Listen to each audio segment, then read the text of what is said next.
What's up, guys? It is Russian Magic here today, and today I'm going to be teaching you guys the Classic Force.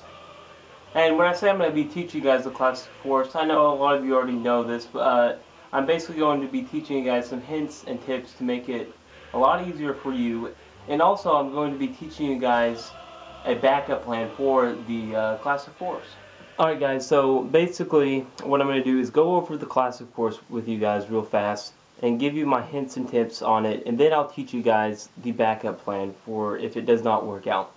So basically what I do is, as you guys know, have your Force card on top, and for this I'll be using the two clubs. It should be easy enough to remember because there's a baby on it.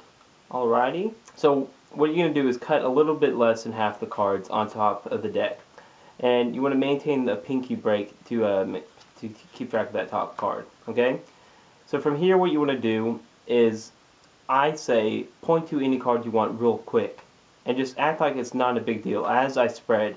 If you say pick a card, like take out a card, the spectator is more likely to take their time searching through the deck and pick a card, and they'll be picky about it, and they won't, and like the card you want to force they won't pick. So first off, I just say point to any card in the deck as I spread. And as I spread, I let go of the pinky break and basically still keep track of the top card barely by having it kind of out jog from the rest. So I say spread any card. And I kind of spread slow, and as their finger goes out to point, I push off real quick and basically feed them that card to point. Okay? And that's going to take a little bit of practice to do.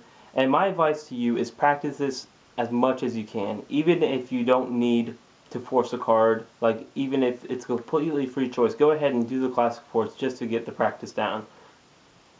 Alright guys, so now that you kind of got more familiar with the Classic Force, I'm going to teach you guys what happens if they don't pick the card, what happens if they point to a different card or whatever. Alright, but your first backup plan should be always have another trick to go. So basically, they don't pick the Force card you want, do a different trick. Do a trick that's easy for you or whatever.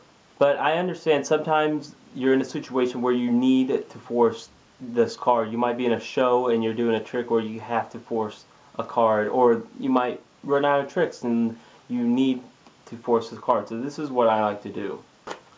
Alright guys, so we're going to go over this real fast. So here's the Force card on top. Again, have it on top of the deck. You cut off roughly half, a little bit less, whatever.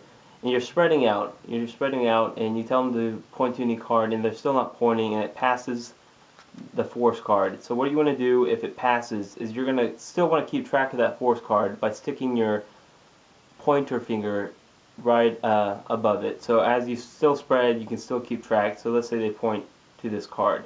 You ask them to take the card, and when they take the card, what you want to do is just casually cut the deck to the Force card, returning it back to the top. So they take their card, in this case the 7 of Hearts. Okay guys, so basically this is the pattern I use to get them to pick the 2 of Clubs or your Force card. And you can use the same pattern or you can use something different. It's whatever is up to you. Okay, so you pick the 7 of Hearts by your own free choice, right? But the only way for this trick to work out is if you pick a card at random. So what I'm going to do is take your 7 of Hearts, and I'm going to riffle down the deck at some random spot. You just say stop, and we'll stick the 7 of Hearts in. So just say stop whenever you want. Right there? Okay. So you picked the 7. This is a completely random spot in the deck, correct? Alright, all I want you to do is just to remember the card right in front of the 7 of Hearts. And you can see that the card that right in front of the 7 of Hearts is indeed the 2 of Clubs. Now, the way you do this is super simple. In fact, most of you guys probably already know how I did it, being magicians, but the spectator is not a magician, so they won't even know how you did this. As you're showing off the card they picked, talking about it, what you're going to do is you're going to turn your wrist down, turn the deck down. You're just going to catch a pinky break underneath the top card. I just dropped that top card. So you're going to get a pinky break underneath it like that, and as you turn your wrist up, you're basically going to set this 2 of Hearts or whatever card they picked on top of the deck like that. So basically when you pick up, you can also pick up their 2 of Clubs. So now you guys know where I'm going with this, huh? So then you basically explain it to them. How you want to do this is you don't want it to show that you're picking up 2 cards. So how you want to do this is first just up jog it like this, and then you're going to pinch down right there in the middle top. Okay, and you want to keep your thumb really still, and you don't want to move it around, because if you move it around a little bit, you can see it comes apart. You want to up jog it, pinch down right here, and also like with your fingers you're going to push up, and with your thumb you're pushing down, and it'll keep all the cards together. And you're just going to explain to them, you're going to riffle down whenever they say stop, and say stop here. You're going to insert the card like that, and then just say, okay, you pick a random spot and push it. So something you don't want to do is you don't want to bring this up to their eye level or something like that, because they could see that there's 2 cards here really, and you definitely don't want to flip the deck over or something like that. So whenever you're doing this, angle the deck down so they're just seeing the 2 of hearts, and then push it in with your finger like that. And then you're just going to spread the deck until you see the 7 of hearts and break off +1 card at the 7 hearts, and then you're just going to show it to them.